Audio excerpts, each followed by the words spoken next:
श्रृंगी ऋषि कौन थे जानिए। श्रृंगी ऋषि नाम से पूर्व में 2 ऋषि हुए हैं। पहले रामायण के काल में हुए थे और दूसरे महाभारत के काल में हुए थे। दोनों ही एक महान और सिद्धि ऋषि थे। दोनों ही यज्ञकार में दक्ष और पुरोहित भी थे। आइए जानते हैं संक्षिप्त जानकारी। उससे पहले अगर आप चैनल में नए हैं तो चैनल को सब्सक्राइब करिए। हम आपके लिए इतनी मेहनत करते हैं, हमारा हौसला बढ़ाने के लिए चैनल सब्सक्राइब और ज़्यादा से ज़्यादा शेयर करिए। रामायण काल के श्रृंगी ऋषि, इन्हें ऋषि श्रृंग भी कहा जाता है। प्रभु श्री राम की एकमात्र बड़ी बहन थी शांता। शांता का विवाह महर्षि विभांडक के पुत्र ऋंग ऋषि से हुआ। एक दिन जब विभांडक नदी में स्नान कर रहे थे तब नदी में ही उनका वीरपात हो गया। उस जल को एक हिरनी ने पी लिया था, जिसके फलस्वरूप ऋंग ऋषि का जन्म हुआ था।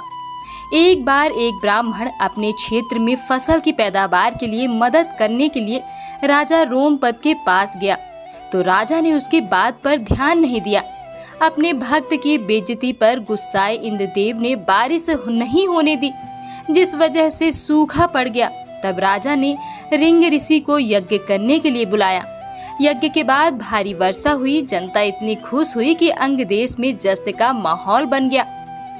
तभी वनसिड़ी और रोम पद ने अपनी गोद ली हुई बेटी शांता का हाथ ऋंग ऋषि को देने का फैसला किया। राजा दशरथ और इनकी तीनों रानियां इस बात को लेकर चिंतित रहती थीं कि पुत्र नहीं होने पर उत्तराधिकारी कौन होगा। इनकी चिंता दूर करने के लिए ऋषि वशिष्ठ सलाह देते हैं कि आप अपने दामाद ऋंग ऋषि से पुत्रेष्टि यज्ञ करवाएं, इससे पुत्र की प्राप्ति होगी। दशरथ ने उनके मंत्री सुमंत की सलाह पर पुत्र कामेष्टि यज्ञ में महान ऋषियों को बुलाया। इस यज्ञ में दशरथ ने ऋंग ऋषि को भी बुलाया।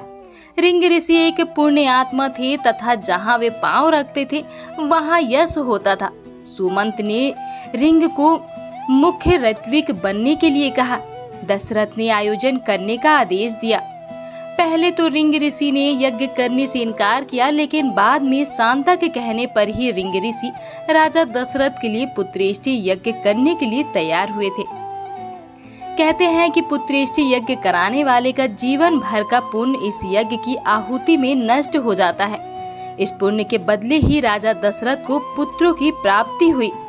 राजा दशरथ ने ऋंग ऋषि को यज्ञ करवाने के बदले बहुत सा धन दिया, जिससे ऋंग ऋषि के पुत्र और कन्या का भरण पोषण हुआ और यज्ञ से प्राप्त खीर से राम, लक्ष्मण, भरत और शत्रुघ्न का जन्म हुआ। ऋंग ऋषि फिर से पुण्य अर्जित करने के लिए वन में जाकर तपस्या करने लगे। ऐसा माना जाता है कि ऋंग ऋषि और शांता का वंश ही आगे चलकर सेंगर राजपूत बना। सेंगर राजपूत को ऋंग वंशी राजपूत कहा जाता है। महाभारत काल के श्रृंगी ऋषि पांडवों के स्वर्गारोहण के बाद अभिमन्यु के पुत्र परीक्षित ने शासन किया। उसके राज्य में सभी सुखी और संपन्न थे। एक बार राजा परीक्षित शिकार खेलते खेलते बहुत दूर निकल गए। परीक्षित शिकार के लिए बहुत भटके, लेकिन कहीं शिकार नहीं मिला। अंत में वे प्यास बुझाने के लिए भटकते हुए ऋषि शमी के आश्रम में पहुंच जाते हैं, जहां ऋषि समाधि में लीन मिलते हैं। राजा ने ऋषि से कहा कि हमें प्यास लगी है, हमें पानी चाहिए, लेकिन ऋषि तो समाधि में थे। राजा परीक्षित ने कई बार ऋषि से पानी मांगा, लेकिन ऋषि ने कोई जवाब नहीं दिया। उस वक्त राजा के मुकुट में कलयुग बैठा था। राजा को क्रोध आया और उन्होंने उनका वध करने के लिए धनुष पर बाण चढ़ा दिया, लेकिन संस्कारवश उन्होंने खुद को ऋषि की हत्या करने से रोक लिया। तब उन्होंने वहां मरे पड़े एक सांप को महर्षि शमी के गले में डाल दिया और वहां से चले गए। उस समय ऋषि का किशोर पुत्र श्रृंगी एक नदी में स्नान कर रहा था। उसके साथियों ने उसे बताया कि किस तरह राजा परीक्षित ने उनके पिता के गले में सर्प डाल दिया। श्रृंगी को क्रोध आ गया और वह नदी से अंजलि में जल भरकर राजा को शाप देता है कि आज से 7वें दिन उस राजा को तक्षक नाम का सांप डसेगा और वह मर जाएगा। बाद में शमीक ऋषि की समाधि खुलती है तो वे पूछते हैं कि यह सांप कहाँ से आया। फिर उन्हें उनका पुत्र श्रृंगी सारा किस्सा बताता है। यह सुनकर श्रमिक ऋषि अपने पुत्र से कहते हैं कि तुमने बिना जाने ही उन्हें दंड दे दिया। वत्स, तुमने एक छोटी सी भूल के लिए इतना भयानक शाप दे दिया। वह राजा वैदिक ऋषियों की रक्षा करने वाला और आर्य धर्म व प्रजा को संरक्षण देने वाला है।